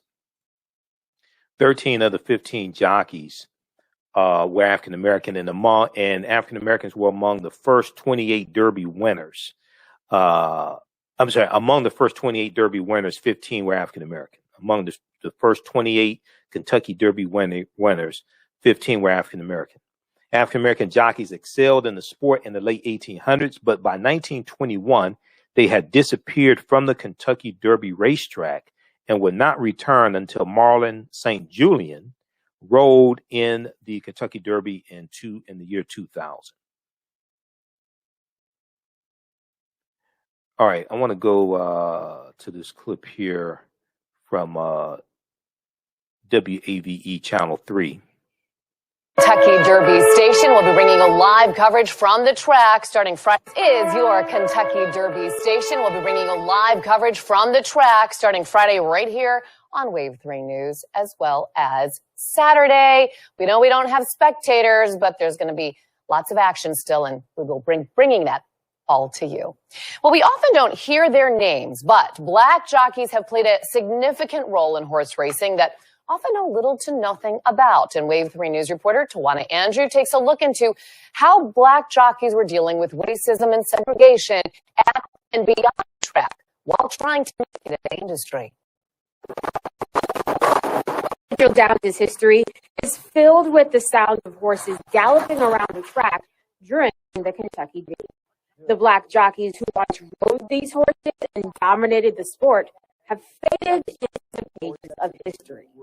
On May 17, 1875, 10 years after the Civil War ended, 15 jockeys raced in the inaugural Kentucky Derby. 13 were black men. Winning jockey, aboard Aristides, Oliver Lewis, was also an African-American. 15 of the first 28 runnings of the Derby, African-American jockeys won races. American slavery led to generations of black men growing up around horses and horse racing. Training horses, caring for the horses, they were riding the horses. So all that kind of flows together as to how the African-American connection to those horses in what would be the United States of America actually started. Decades after Abraham Lincoln emancipated slaves across the country, black people still dominated the sport. Isaac Murphy, he's regarded by many in the industry as the greatest jockey that ever lived. He's jockeyed in the Kentucky Derby on 3 occasions. He was the very first jockey inducted into National Museum of Racing and Hall of Fame. That all began to change as racism and segregation came further into the forefront of American society. As racing maybe becomes more codified, more of a business, there was some intentional methods on behalf of those in charge of racing to not license African-American jockeys or give fewer jockeys licenses to African-American jockeys. Eventually, things became physical. Probably late 19th century, early 20th century, Jimmy Winkfield, most recent African-American jockey to win the Kentucky Derby, was riding in Harlem Race Course outside of Chicago. And his white counterparts really tried to run him and his horse up against the rail, what they'll kind of call rough riding. By 1904, black riders were banned from many racetracks across the country, including Churchill Downs. He actually left the country in the early 1900s due to a lot of the Jim Crow and segregation that we discussed. He had a prominent career in Russia. Jimmy Winkfield was one of the last black jockeys to ride in the Derby. In fact, he won back-to-back Kentucky Derby runs in 1901 and 1902. From 1921 to 2000, there were no African-American riders in the Kentucky Derby.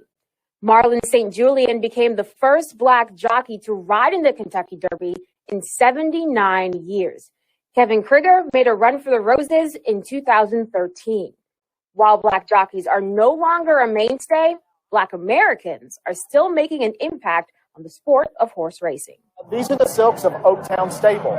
Oaktown Stable was owned by the Burrell family, one of whom was Stanley Burrell, better known to us in Gen X as MC Hammer.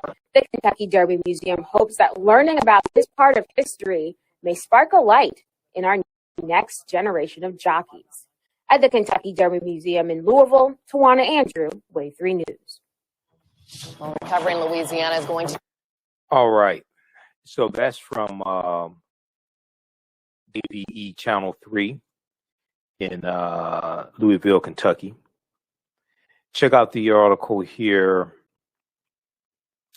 entitled Black Jockeys and the Kentucky Derby. Black Jockeys and the Kentucky Derby, A History of Race and Racism, from WAVE Channel 3.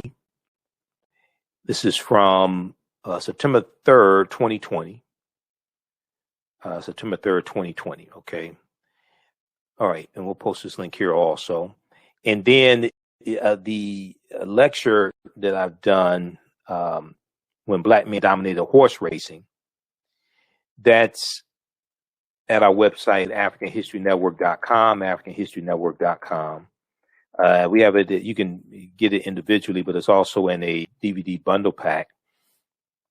Black Migration 1619-2019 DVD bundle pack. And that's right on the homepage of our website, AfricanHistoryNetwork.com. Okay. And May 19th is Malcolm X's birthday. Also, so happy birthday, Malcolm X. But when you scroll down the homepage of our website, AfricanHistoryNetwork.com, you see the information for the online course I teach on Saturdays, Ancient Kemet, the Moors, and the Maafa, Understanding the Transatlantic Slave Trade, what they didn't teach you in school. When you scroll down, we have my 15 DVD bundle pack, the Black History Michael Imhotep Black History Month 15 DVD bundle pack, which has 15 of my lectures. But below that, we have the Black Migration 1619 and 2019 bundle. And the one, when black men dominated horse racing is part of that 6 DVD bundle pack. So we have it in DVD format and digital download format at AfricanHistoryNetwork.com. That bundle is on sale. I think it's $50. All right. Look, we have to get out of here. Hey, if you like this type of information, you can support the African History Network, $, the AHN Show through Cash App, $, the AHN Show through Cash App, also through PayPal, paypal.me/the AHN Show, paypal.me/the AHN Show. Also at our website, AfricanHistoryNetwork.com. Be sure to register for my online course. I teach on Saturdays as well. And we're here 6 days a week.